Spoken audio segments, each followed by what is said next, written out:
सबसे पहली बात है केमिकल बॉन्ड की, ठीक है, जो कि ऑर्गेनिक केमिस्ट्री का या कोई भी केमिस्ट्री, ठीक है, इनऑर्गेनिक केमिस्ट्री या कंपाउंड कंपाउंड के फॉर्मेशन का एक बेसिक चीज़ है, केमिकल बॉन्ड।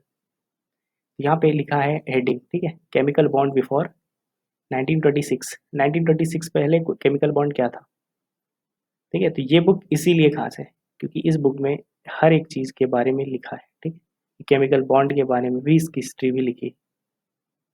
अगर हम यहाँ से इसको स्टडी कर रहे हैं तो हम सारी केमिस्ट्री समझ रहे हैं, ठीक है। ये आपको बहुत सारे अलग अलग रिसर्च पेपर या कोई बुक्स की ज़रूरत नहीं है, ठीक, हम इसे यहीं से कंप्लीट नॉलेज ले सकते हैं, ठीक है।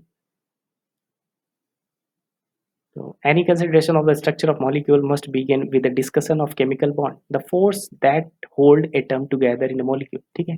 तो सबसे पहली चीज़ होती है बॉन्ड क्या होता है। जैसे हम लोग कंपाउंड्स के बारे में पढ़ते हैं, जैसे कंपाउंड कार्बन कार्बन का कंपाउंड पढ़ते हैं, उसके बीच में एक लाइन खींच देते हैं, उसको कहते हैं बॉन्ड। What is bond?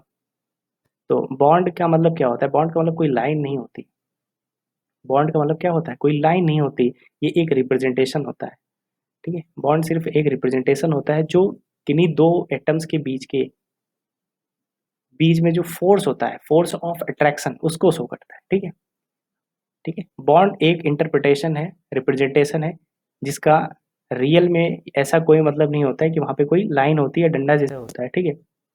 ये क्या होता है, यहाँ पे इसके बीच में क्या होता है, इनके बीच में अट्रैक्शन होता है, एटम्स के बीच में अट्रैक्शन होता है, उसको हम शो करने के लिए यहाँ पे बॉन्ड को ऐसे बनाते हैं, ठीक है। तो सबसे इम्पॉर्टेंट चीज़ कि बॉन्ड जो होता है कोई स्टिक नहीं होती है, ठीक।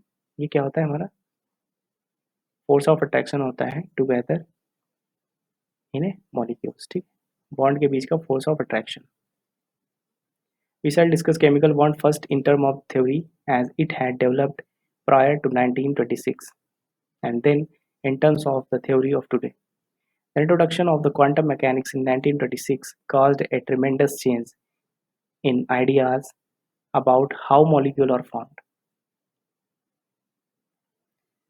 ठीक है, केमिकल बॉन्ड के बारे में थ्योरी को जो है सबसे पहले कब डिस्कस 1926 डिस्कस किया गया था, and then term of the theory of today the introduction of the quantum mechanics 1926 caused a tremendous change in the ideas about how molecules are formed.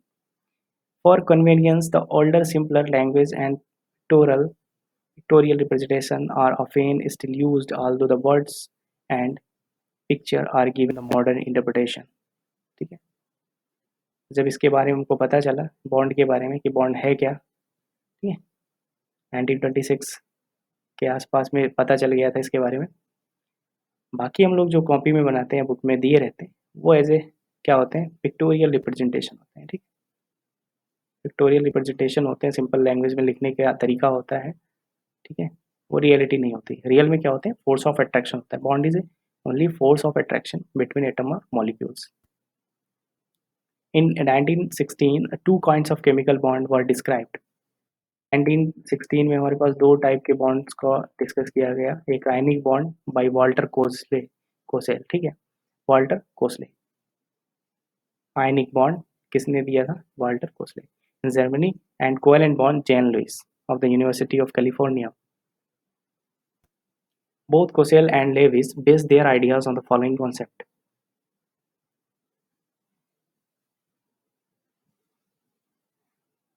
A positively charged nucleus is surrounded by the electron, arranged the concentric and cells or energy levels. तो हमारे जो Kossel थे उन्होंने दिया था idea हमारे ionic bond का, और जो हमारे साइंटिस्ट थे जेन लुइस, उन्होंने कोवेलेंट बॉन्ड के बारे में बताया था, ठीक है। तो इनका जो कॉन्सेप्ट था वो किस बेसिस पे आया, ठीक है, इन्होंने क्या सोच के जो है बॉन्ड्स को आयनिक और कोवेलेंट कहा, ठीक है, उस चीज़ को देखेंगे यहाँ पे। A positively charged nucleus is surrounded by the electron arranged in the concentric cells are energy levels, ठीक है। हमारे पास जो न्यूक्लियस होता है, न्यूक्लियस के चारों तरफ क्या होते हैं, एज ए लिथियम, यहाँ पे लिथियम का न्यूक्लियस है, इसके चारों तरफ क्या करते हैं, इलेक्ट्रॉन्स जो होते हैं वो घूमते रहते हैं, ठीक है।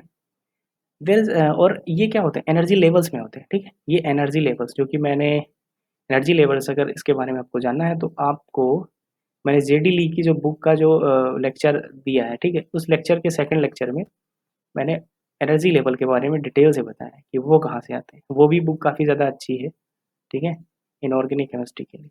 तो बुक्स का क्या प्रॉफिट होता है, बुक्स का प्रॉफिट यही होता है यहाँ पे इंफॉर्मेशन जो होती है ना, कंप्लीट इंफॉर्मेशन गिवन होती है।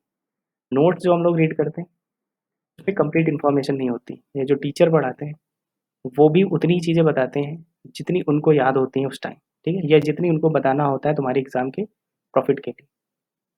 बाकी बहुत सारी इन्फॉर्मेशन को वो नहीं बताते हैं, ठीक, हाइड किए रहते हैं।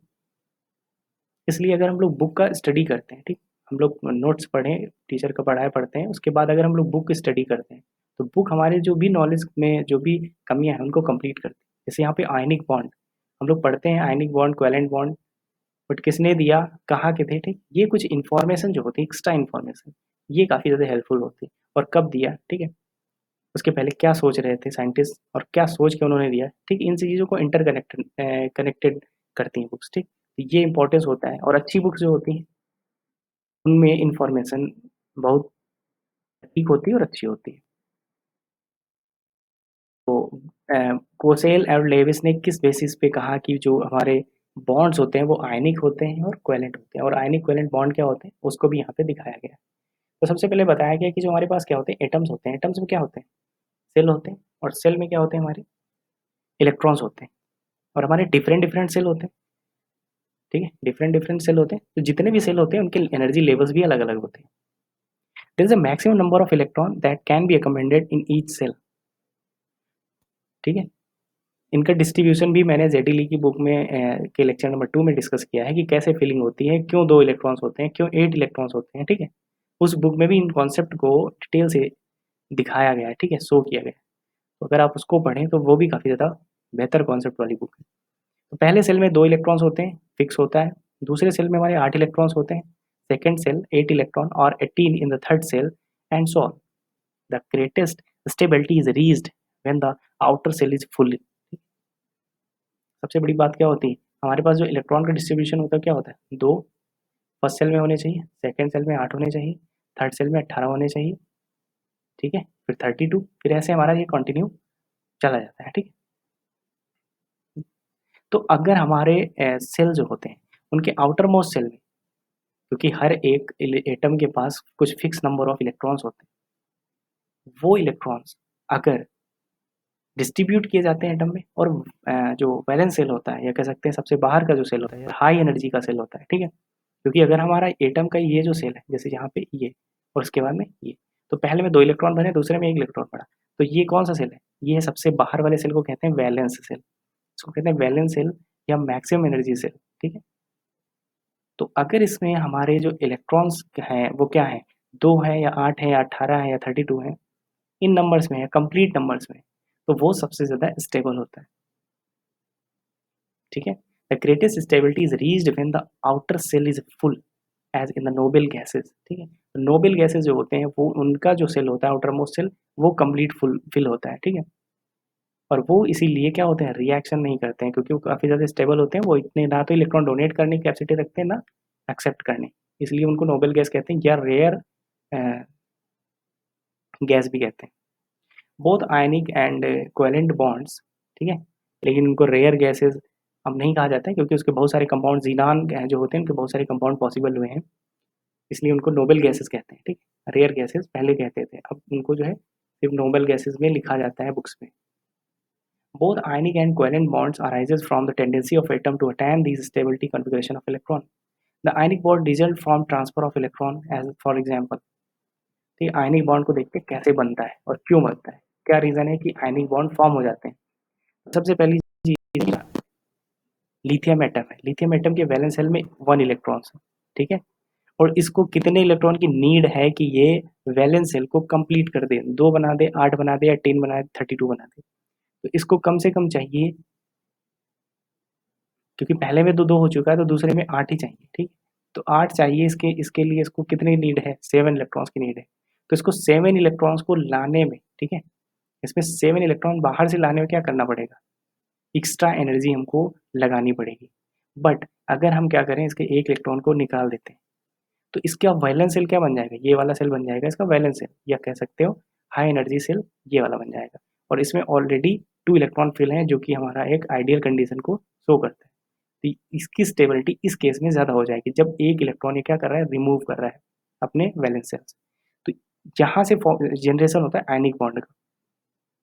क्योंकि जब हमारा कोई भी एटम अपना 1 इलेक्ट्रॉन या 2 इलेक्ट्रॉन या 3 इलेक्ट्रॉन जितने भी इलेक्ट्रॉन लॉस करता है, उसके बाद जो आयन बनाता है, वो क्या होता है? ज़्यादा स्टेबल होता है विद रिस्पेक्ट टू एटम। इस एटम की रिस्पेक्ट में ये वाला आयन ज़्यादा स्टेबल है।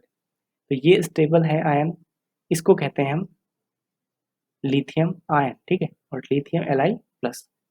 और ये इलेक्ट्रॉन यहाँ पे क्या हो जाए, ये इलेक्ट्रॉन कहाँ का है? लिथियम का है, ठीक है? लिथियम से एक इलेक्ट्रॉन निकल गया तो लिथियम आयन बचा और ये इलेक्ट्रॉन जो बाहर निकला हो। ऐसे ही अगर आप बात करें फ्लोरीन की, तो फ्लोरीन का जो वैलेंस शेल है उसमें 7 इलेक्ट्रॉन्स है। अब इसको एक इलेक्ट्रॉन ही चाहिए तो ये 8 हो जाएगा। अगर 8 हो जाएगा तो ये क्या कर लेगा? नियॉन, ठीक है? और नोबेल गैस नियॉन का जो है कन्फिग्रेशन क्या कर लेगा? गेन कर लेगा और इससे इसकी स्टेबिलिटी बहुत ज़्यादा बढ़ जाएगी। तो इसलिए क्या करेगा? ये डोनेट नहीं करेगा। इसको क्या करना था? इसको 7 इलेक्ट्रॉन चाहिए थे, लेकिन 7 इलेक्ट्रॉन इसको नहीं मिलते इतनी जल्दी, ठीक है? या बहुत हाई एनर्जी लगानी पड़ती। लेकिन इसको एक इलेक्ट्रॉन जो है लॉस, एक इलेक्ट्रॉन का लॉस जो है उसमें बहुत मिनिमम एनर्जी लगती है और स्टेबिलिटी भी बहुत ज़्यादा मिल जाती है। इसलिए जो है ये इलेक्ट्रॉन को क्या करेगा? गेन करेगा सेल में, ठीक है? जो मोर प्रेफरेबल होगा वही जो होता है लेस एनर्जी उसमें लगती है। जैसे यहाँ पे एक इलेक्ट्रॉन दे देंगे इसको अगर, इसका वैलेंस शेल जो है 8 हो जाएगा इलेक्ट्रॉन्स का और ये नोबेल गैस का कन्फिग्रेशन आ जाएगा और ये बहुत ज़्यादा स्टेबल हो जाएगा। तो in case of this fluorine, ये क्या बनाता है? फ्लोरीन एनायन बनाता है, ठीक है? जो पॉजिटिव होते हैं वो कटायंस होते हैं, जो नेगेटिव होते हैं वो एनायंस होते हैं। And one electron in its outer or valence shell, the loss of one electron would leave lithium with a full outer shell of 2 electron. Fluorine atom has 2 electrons in its inner shell, ठीक है? इसमें उसी चीज़ को explain किया गया जो मैंने अभी बताया है, ठीक है? उन्हीं चीज़ को। तो यहाँ पे देखते हैं, the electrostatic attraction between the oppositely charge ion is called the ionic bond.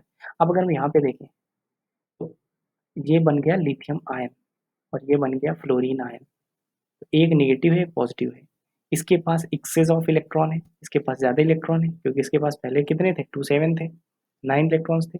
अब एक इलेक्ट्रॉन और आ गया 8 to 10, इसके पास इलेक्ट्रॉन्स ज़्यादा हो गए, इसलिए क्या आ जाएगा? ज़्यादा नेगेटिव चार्ज है, या कह सकते हैं इसके पास इलेक्ट्रॉन डेंसिटी या इलेक्ट्रॉन्स, इसके पास नंबर ऑफ इलेक्ट्रॉन्स ज़्यादा है। इन केस ऑफ लिथियम की बात करें तो इसके पास इलेक्ट्रॉन एक बाहर निकल गया, इसके पास एक इलेक्ट्रॉन कम। तो ये क्या करेगा? फ्लोरीन एटम अपना इलेक्ट्रॉन लिथियम को डोनेट करके इससे बॉन्डिंग कर सकता है, ठीक है? इसलिए ये जो बॉन्डिंग होती है आयन आयन के बीच में, जो बॉन्डिंग होती है या पॉजिटिव निगेटिव आयंस के बीच में जो force of attraction, electrostatic force of attraction लगता है, उसकी वजह से बॉन्डिंग होती है, उसी को कहते हैं हम आयनिक बॉन्ड, ठीक है? ये और ये, यहाँ पे कौन सा चार्ज है? पॉजिटिव चार्ज है, यहाँ पे प्लस क्यू चार्ज है और फ्लोरीन के पास कौन सा है? Minus Q. तो हमको पता है कि जो अपोजिट चार्ज होते हैं, ठीक है, हम लोगों ने इलेक्ट्रोस्टैटिक में पढ़ा है फिजिक्स में, कि जो अपोजिट चार्ज होते हैं उनके बीच में क्या होता है? अट्रैक्शन होता है। तो अगर इन दोनों के बीच में अट्रैक्शन होगा तो क्या बनेगा? बॉन्ड बनेगा और वो बॉन्ड क्या होगा? आयनिक बॉन्ड होगा। अब इस आयनिक बॉन्ड के कॉन्सेप्ट को, ठीक है, जैसा कि हम लोगों ने फिजिक्स में क्या पढ़ा है कि फोर्स ऑफ अट्रैक्शन होता है कहीं दो चार्ज के बीच में जो कि अपोजिटली चार्ज है, ठीक है? तो यहाँ पे लिथियम प्लस चार्ज है और ये माइनस चार्ज है, तो ये सेम फिजिक्स का रूल फॉलो कर रहा है इलेक्ट्रोस्टैटिक का। तो हमने स्टार्टिंग में क्या पढ़ा था? हमने स्टार्टिंग में पढ़ा था कि जो बॉन्ड होता है केमिकल बॉन्ड, वो क्या होता है? केमिकल बॉन्ड क्या होता है? फोर्स होता है जो कि दोनों मॉलिक्यूल को बांध के रखता है, ठीक है? इसी का जो है वेरिफिकेशन यहाँ पे अगर हम देखें तो दिया गया है, ठीक है? आयनिक बॉन्ड से हम समझ सकते हैं कि किस तरीके से जो बॉन्ड होता है सिर्फ एक फोर्स ऑफ अट्रैक्शन होता है, ना कि उसके बीच में क्या होता है? कोई बॉन्ड जैसा डंडा जैसा कुछ होता है, ठीक? That is a force of attraction between the two ions, two oppositely charge ion, okay? Same charge के होंगे तो रिपल करेंगे, ठीक है? पॉजिटिव पॉजिटिव रिपल करेंगे, नेगेटिव नेगेटिव रिपल करेंगे। इसलिए जो है ये आयनिक बॉन्ड बनाते हैं जब अपोजिट चार्ज होते हैं। इनके बीच में जो फोर्स होता है वो क्या होता है? इलेक्ट्रोस्टैटिक होता है। सच आयनिक बॉन्ड और the typically of the salt form combination of the metallic element, ठीक है? सॉल्ट्स बनाते हैं, ये जितने भी ज़्यादातर आयनिक बॉन्ड जो होते हैं वो क्या बनाते हैं? सॉल्ट फॉर्मेशन करते हैं। और इसमें क्या होता है? मेटेलिक एलिमेंट एक होता है electropositive and another on the far left side of the periodic table with a non-metallic element on the far right side, ठीक है? एक लेफ्ट साइड का एलिमेंट, हमको एक्चुअली पीरियडिक टेबल की अगर बात करें,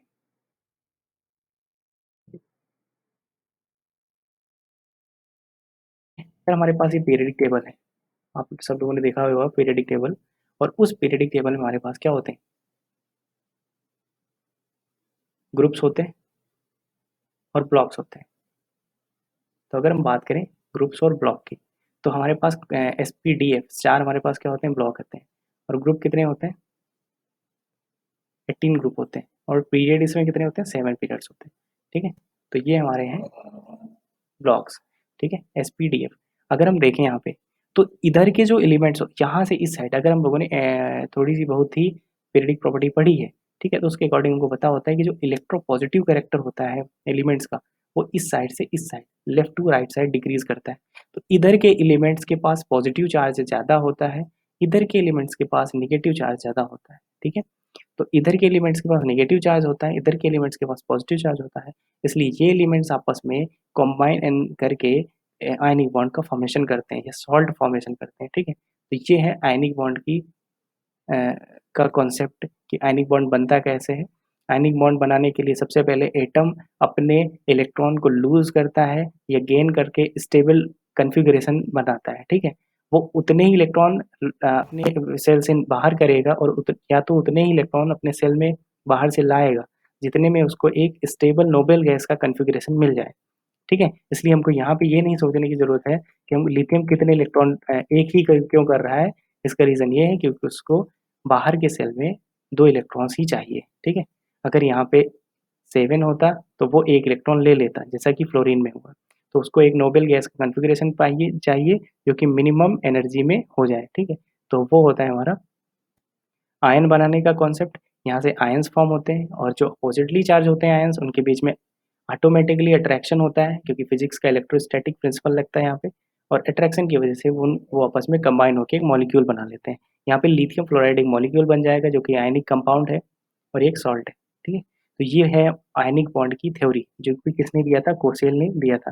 ठीक है, अब नेक्स्ट लेक्चर में पढ़ेंगे लुईस कॉन्सेप्ट, लुईस का जो है बॉन्ड कोवेलेंट बॉन्ड। ठीक, कोवेलेंट कैसे बॉन्ड कैसे बना और उसकी हिस्ट्री क्या है। ठीक है, तो अगर वीडियो अच्छी लगी हो तो इसको लाइक कीजिए और चैनल को सब्सक्राइब कीजिए और कंटिन्यू वीडियोस देखिए इसमें। ठीक है, काफ़ी ज़्यादा हेल्पफुल होंगी। इसमें जितना भी कॉन्सेप्ट है वो हम वन बाय वन, ठीक है, ब्रीफली डिस्कस करेंगे। और कोई भी अगर सजेशन हो तो उसको कमेंट में ज़रूर कीजिए। ठीक, थैंक यू।